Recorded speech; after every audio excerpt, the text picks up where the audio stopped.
Selamat pagi. Kita ketemu kembali pada pagi hari ini di dalam Morning Devotion. Selamat pagi saudara-saudara. Saudara, kita akan baca kitab Yunus pasal yang pertama, lanjutan firman Tuhan yang kemarin, ayat 11-17. Demikian perkataan Tuhan. Bertanyalah mereka, akan kami apakan engkau? Supaya laut menjadi reda dan tidak menyerang kami lagi, sebab laut semakin bergelora. Sahutnya kepada mereka, angkatlah aku, campakkanlah aku ke dalam laut, maka laut akan menjadi reda dan tidak menyerang kamu lagi. Sebab aku tahu bahwa karena akulah badai besar ini menyerang kamu. Lalu berdayunglah orang-orang itu dengan sekuat tenaga untuk membawa kapal itu kembali ke darat. Tetapi mereka tidak sanggup sebab laut semakin bergelora menyerang mereka. Lalu berserulah mereka kepada Tuhan, katanya, ya Tuhan, janganlah kiranya engkau biarkan kami binasa karena nyawa orang ini. Dan janganlah engkau tanggungkan kepada kami darah orang yang tidak bersalah. Sebab engkau Tuhan telah berbuat seperti yang kau kehendaki. Kemudian mereka mengangkat Yunus, lalu mencampakkannya ke dalam laut. Dan laut berhenti mengamuk. Orang-orang itu menjadi sangat takut kepada Tuhan, lalu mempersembahkan korban sembelihan bagi Tuhan, serta mengikrarkan nazar. Maka atas penentuan Tuhan datanglah seekor ikan besar yang menelan Yunus. Dan Yunus tinggal di dalam perut ikan itu 3 hari 3 malam lamanya. Saudara, menarik sekali kisah ini. Tuhan kita yang mengasihi secara kreatif mengatur apa saja yang dapat membawa kita orang percaya untuk terlibat dalam rencana dan tujuannya. Mengapa saudara? Karena Tuhan sudah mengikat janji bahwa untuk urusan bumi, manusialah yang menjadi instrumennya. Artinya sekalipun Tuhan dapat mengerjakan sesuatu sendiri, namun Dia tetap mau memakai saudara dan saya untuk rencananya yang kekal untuk bumi ini. Dalam pembacaan kita tadi, sekalipun Yunus memberontak, tapi Tuhan tetap mau berurusan dengan Yunus supaya dia kembali bertobat, berpartner dengan Tuhan untuk tujuan penyelamatan dunia. Setelah Yunus bertobat, ada sesuatu yang besar terjadi dalam kehidupannya. Tapi coba saudara perhatikan bahwa pemberontakan Yunus berakibat bahwa Tuhan kemudian harus membawa sesuatu dalam kehidupan ini untuk kemudian memberikan pengertian pada Yunus bahwa pertobatan adalah hal yang terbaik untuk kembali pada apa yang menjadi tujuan-tujuan Tuhan. Nah, menurut apa yang saya ketahui ada 3 level pertobatan.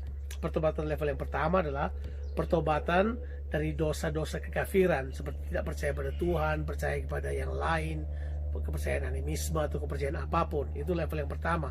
Kita bertobat dari dosa-dosa kekafiran, ketidakpercayaan kita, hidup dalam cara hidup yang lama dibawa ke kerajaan kegelapan. Tapi kemudian ada level kedua, yaitu bertobat sebagai orang percaya yang tidak dewasa, berbuat kesalahan, karena ketidakdewasaan kita buat kesalahan, masih muncul kepahitan, kecemburuan. Ya, kita sebut sebagai pertobatan dari dosa-dosa sebagai orang percaya. Dan dosa-dosa tersebut adalah dosa-dosa yang muncul karena ketidakdewasaan kita, kekanak-kanakan kita. Nah, itu kita bertobat, atau kesalahan-kesalahan, error yang kita buat. Tapi ada level pertobatan yang berikutnya yang saya sebut sebagai pertobatan karena pembaharuan pemikiran. Di mana model pertobatan ini, kata metanoia punya arti pikiran yang berbalik, pikiran yang berubah. Itu adalah pertobatan di mana kita melakukan penyesuaian pola pikir kita terhadap kehendak Allah pada generasi kita, sehingga kemudian kita mengerti kehendak Allah dan kemudian bertindak melakukan kehendak Tuhan. Masalah terbesar adalah gini, kita mengenal Allah pada banyak tahun yang lalu, sehingga kita di generasi sekarang kehendak Allah itu tidak terinterpretasi dengan benar pada generasi kita, sehingga kita seperti melakukan kehendak Allah tapi tidak untuk generasi kita. Nah, kita perlu menyesuaikan pemikiran kita. Kita perlu mengalami perubahan pemikiran kehendak Tuhan tepat pada generasi kita. Nah, saya mempercayai bahwa kita semua perlu bertobat. Mungkin bukan pertobatan level kekafiran, atau juga kita terus bertobat karena kita masih kurang ini, kurang itu, dan kita tidak bertumbuh secara dewasa. Tapi ada pertobatan itu perubahan pemikiran. Dan saya kira itu penting sekali buat kita sebagai hamba Tuhan untuk kembali terus bergerak pada apa yang Tuhan sedang kerjakan untuk menjadi Allah Tuhan, berpartner bersama dengan Tuhan dalam kehendaknya. Amin.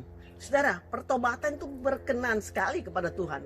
Karena ketika seorang datang bertobat, dia datang kepada Tuhan untuk menyesuaikan dirinya dengan Tuhan, yaitu dalam firman Tuhan dan tuntunan Roh Kudus. Nah, jelas sekali bahwa di Alkitab penuh dengan contoh bahwa waktu semua diambil dari orang tersebut, keluarganya diambil, kerajaannya diambil, otoritasnya diambil. Tapi kemudian waktu dia bertobat, Tuhan mengembalikan dia pada posisi di mana dia kemudian sebagai raja, misalnya Raja Manasye dalam kisah dari kerajaan Yehuda. Tapi prinsipnya sederhana, bahwa Tuhan telah mengerjakan banyak hal untuk membuat kembali kita bertobat dan berjalan pada rencananya. Yunus memberikan kepada kita sebuah gambaran bahwa Tuhan bisa pakai apa aja. Yang pertama, Tuhan pakai apa itu? Laut yang bergelora. Yang kedua, Tuhan pakai apa lagi? Tuhan mengirim ikan besar.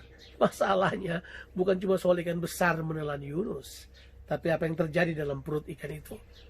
Berbaliknya pemahaman Yunus, kembalinya cara berpikir Yunus untuk melakukan kehendak Tuhan. Saudara, mari kita mengambil teladan ini, yaitu punya hati yang lembut untuk kita gampang bertobat, supaya rencana Tuhan tergenapi di dalam kehidupan kita. Tuhan Yesus memberkati saudara sekalian. Amin.